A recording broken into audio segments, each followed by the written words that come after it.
Mes chers collègues, la guerre d'indépendance engagée le 1er novembre 1954 a pris virtuellement fin le 19 mars dernier.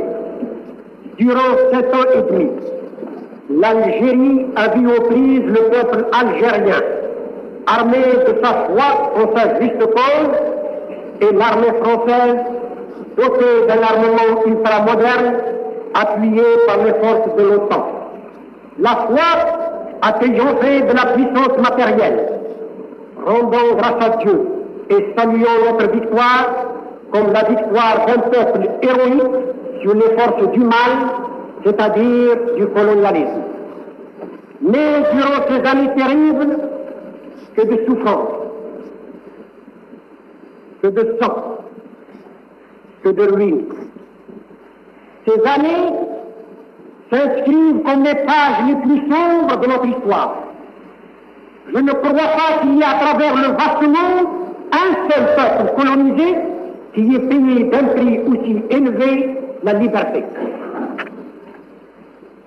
Notre armée de libération nationale, par sa stratégie, par son courage, par sa ténacité, par l'acceptation consciente et volontaire du sacrifice suprême, est demeurée invincible.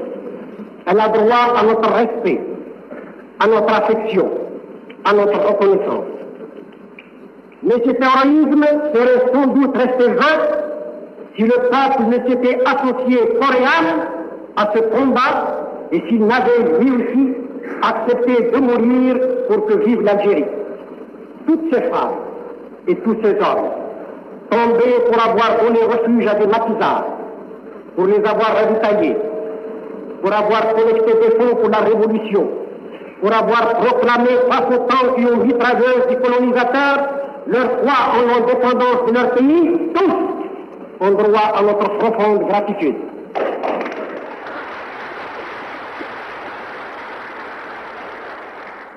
Cependant, le jour où le cessez-le-feu mit fin à la guerre, comme si la coupe des horreurs n'avait pas été assez pleine, l'OR, c'est-à-dire l'alliance d'une partie de l'armée française avec les fanatiques du régime colonial, déclencha son action aussi criminelle qu'inutile.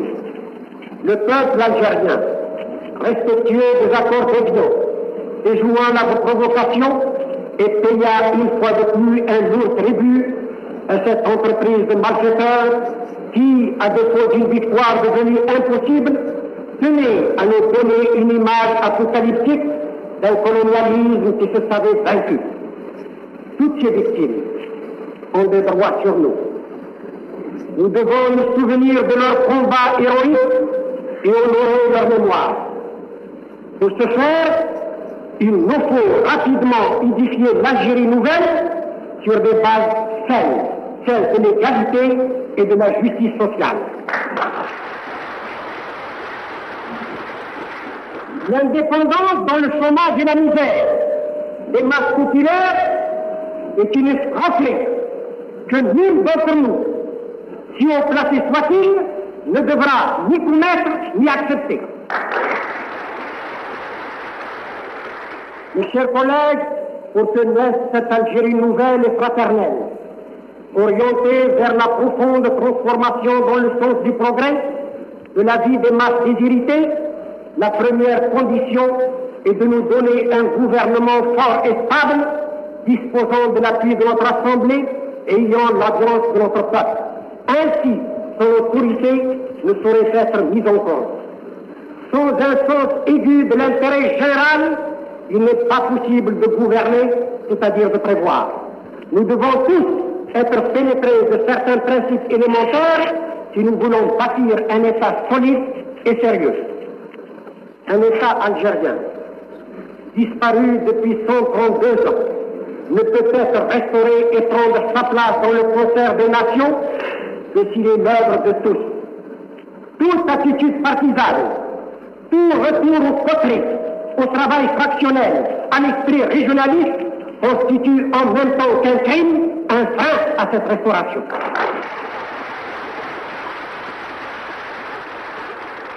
Le programme défini à Tripoli reste notre charte. Cette charte sera corrigée et enrichie par des consultations populaires. Lorsque le parti sera organisé, les militants exprimeront librement leur opinion. C'est en consultant démocratiquement le peuple que nous forgeons l'instrument de notre avenir. En attendant, il est urgent de se mettre au travail.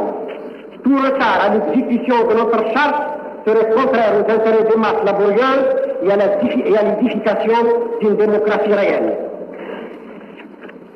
Sans plus perdre de temps, bâtissons notre maison. L'Algérie colonisée est morte parce qu'elle était la cité de l'inégalité et de l'injustice. La République algérienne, elle, vivra parce qu'elle sera la cité de l'égalité, de la fraternité et de la justice sociale. Et je me tourne tout particulièrement vers nos collègues d'origine européenne pour leur affirmer solennellement, au nom du peuple algérien, que cette République que nous édifierons ensemble sera à eux autant qu'à nous et que personne ne sera sur notre terre un citoyen diminué. L'Algérie, riche des apports de toutes les civilisations méditerranéennes, sera demain, grâce à l'action de tous les hommes de bonne volonté, la terre de la réconciliation et du travail fécond. Notre République sera orientée vers une économie socialiste parce que seules des méthodes nouvelles peuvent nous aider à trouver des solutions justes à nos nombreux problèmes. Sans la modification profonde et révolutionnaire de nos structures agricoles et la réforme de nos moyens de production, sans l'industrialisation du pays à l'abri des monopoles, sans la lutte contre l'analphabétisme, sans l'organisation de la santé publique et de l'hygiène étendue au bled le plus reculé, sans une politique de l'habitat et sans la lutte contre le produit et le produit, pourrions-nous arracher notre pays au sous-développement et à l'empreinte du Moyen-Âge. Il faut avoir le courage de le dire.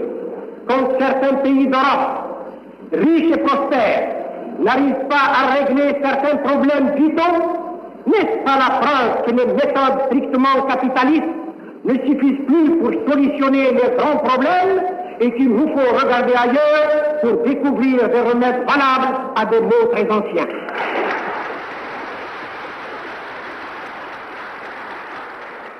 Là aussi, le pays devra opter, planifier et aller de l'avant. Le succès est au prix d'une offensive sans répit contre les séquelles du passé. Dans cette entreprise, nous ferons appel à nos amis, à l'aide étrangère.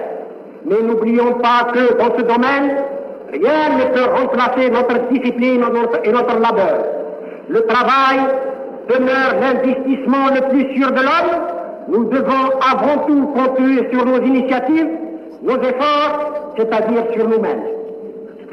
Quant à notre Constitution, elle devra respecter, entre autres, la séparation des trois pouvoirs, le législatif, le judiciaire et l'exécutif.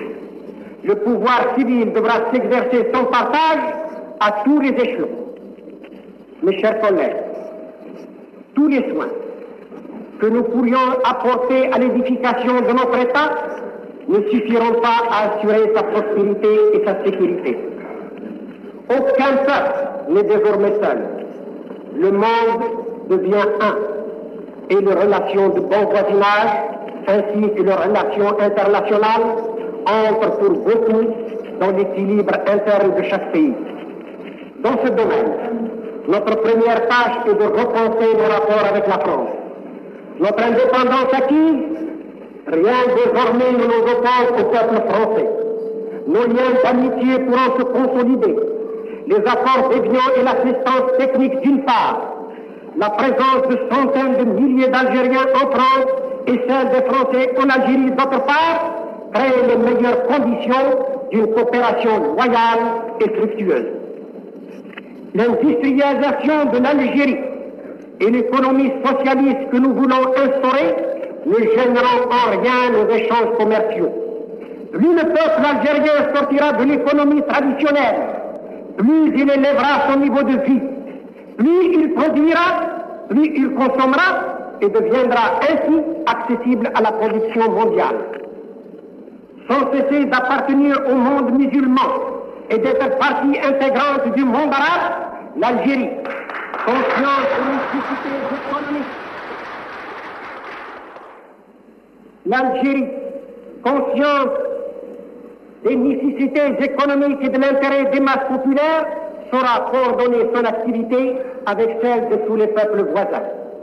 Quant à notre politique africaine, elle reposera essentiellement sur l'édification du Maghreb arabe, sur le respect et la consolidation de la charte de Casablanca et sur notre participation à l'émancipation de toute l'Afrique. Partout où le régime colonial sévira encore, l'Algérie sera présente pour engager le combat contre lui. Enfin, sur le plan international, l'Algérie adhère sans réserve à la Charte des Nations Unies. À New York, nous adopterons pour règle constante d'appuyer l'usage des moyens pacifiques dans le règlement des conflits internationaux. À l'heure de la conquête de l'espace cosmique par la science des âmes, il nous est permis de penser que la violence finira par être mise hors la loi et que la paix universelle ne restera plus du domaine du rêve et de l'utopie. Quoi qu'il en soit, l'Algérie repousse la notion d'un monde divisé en deux blocs ennemis. Elle répudie la politique des pactes, elle demeure un pays non engagé, faisant du maintien de la paix son credo et sa loi. Durant nos années de lutte, nous nous sommes créés de solides amitiés. Nous restons fidèles à ces amitiés.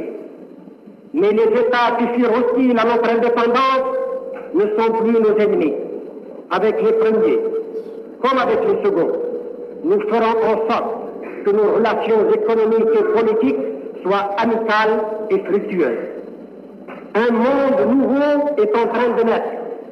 Nous vivons une époque historique riche en événements prévisibles. Ne soyons pas en retard sur ce monde de demain. Les tâches de notre Assemblée sont lourdes et urgentes. Abordons-les avec sérénité, clairvoyance et discipline.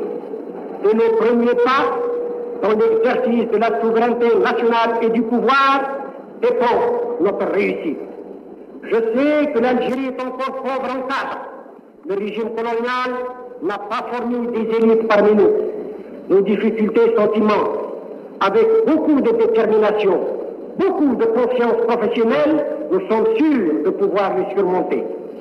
Si nous voulons guérir notre pays des graves blessures dont nous sommes les témoins, il nous faut une mobilisation générale de toutes les énergies, de toutes les bonnes volontés. Que tous les Algériens de toute origine et de toute confession se tendent la main. Dans une Algérie qui se remet au travail, il y a de la place pour tous. La confiance dans le destin de notre commune patrie doit habiter tous les cœurs. J'en appelle à l'union de tous les patriotes conscients, honnêtes et désintéressés. Oublions nos querelles et nos dissensions et mettons-nous au travail. Notre peuple assoiffé de paix et de sécurité l'exige. Soyons dignes de lui comme il a été digne de la liberté.